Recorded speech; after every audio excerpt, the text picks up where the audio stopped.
There's a few ways you can do it. So I'm live now. If I go back to stream now, right, and I go, you always go down to events. It caught me, so it's 10 seconds behind. So there's two ways of doing this. One, you then go to your video manager. Once you get the live stream going, right, you go to your video manager, you go to playlists, and then the system, like this should catch up and eventually pop this up, and it should say James McLennan Live now. The easier way to do it is go back to live streaming events, grab this public link, watch on the page, and I got it. The way to do it is go back to live streaming event. And then just go back to playlists. And just new playlist at the top. To create it, add video, paste it. So this, just so Brian knows, was this, I'm getting a little lost. I'll do it again. I'm going to do it slowly. You're doing that because once the live stream gets created, it basically needs to be on your playlist. So then in Blue Golf, you can then go into Blue Golf and add that to your playlist. And correct me if I'm wrong, James. That's once you start streaming, you need to do this. Mhm. You can't do it ahead of time, right? It has to be when the stream's starting. Like you can't preset it up. It has to be broadcasting, and then So to start streaming, you have to start streaming. Grab it So quickly. technically, I'm just trying to Get think of it how over. this works, like, not in a boardroom, but out on the golf course. Would Brian go stage a tripod, start streaming, and then he could get back to the scorer's tent, pull up his laptop, and then do all the work from Because there? while he's setting it up, it's still recording that broadcast. So when they say you're doing it on the driving range, you prop this on the driving range, you run back to your laptop, connect it.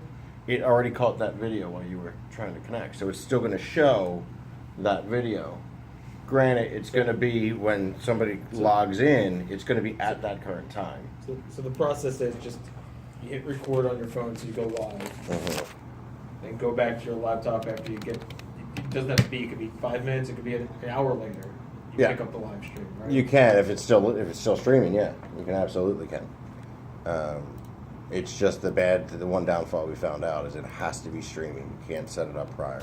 And you So stop you, streaming. so you couldn't record something, stop it, and then try to go set it up. And then I think that, It's yeah, not going to pick up the live video. right. So if you start streaming again, so let's just say if you did physically have a person streaming, and you go to the bathroom or something, they stop the streaming, stop the feed, and they have to start. Then you have to again. start fresh completely. You have to go create a whole nother So- link, so- another playlist. So it works best for setting up a tripod and just letting it stream on its own for Yep.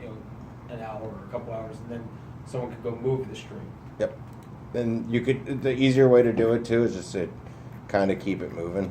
But-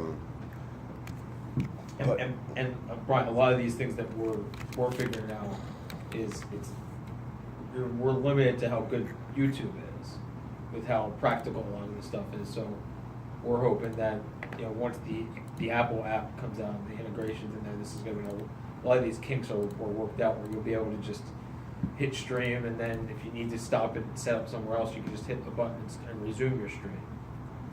So that's just named after my phone. So when I first had it, it's a James Broadcast. Mm-hmm. You can go into here.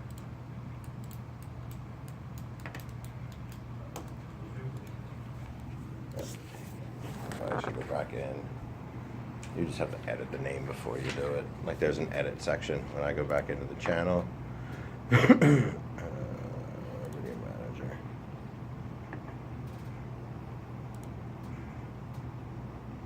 Are you still streaming on your phone? Mhm. Yeah. Because if you stopped it, you could just start all over. I'd have to start all over again. The last page of that, these docs I give you, like, do somewhat walk you through the process. Yeah. So it should help when you see this on your own. So easiest thing, to be honest, with what we were saying, like what these guys were saying too, was tripod, tablet, whatever, on the driving range. Start it, link in, and then it's rolling. You know, but the only downfall is it has to start the stream. You can't preset it up, and when you hit go, because it doesn't create the link for it preset up. It just, you have to have it created. And then if I went back to, there's the second stream. So I make that featured. And then I just go to website. We're gonna be more along with you too, of what's the most efficient way to do some of these things. And then it's just wherever it can, where, like this. So this is about 30 seconds, maybe 10 seconds, 15 seconds behind. So if you start it, they might catch it a minute into your live broadcast if you pop it on the driving range. It's like 10 seconds behind. Yeah. It's just wherever it can, wherever. Okay. So this is about 30 seconds, maybe 10 seconds. 15 seconds. So if you start it, they might catch it a minute into your live broadcast. Make sense? I know it's Yeah. confusing to look at until you actually get your hands on it. But it's So now if you stop that,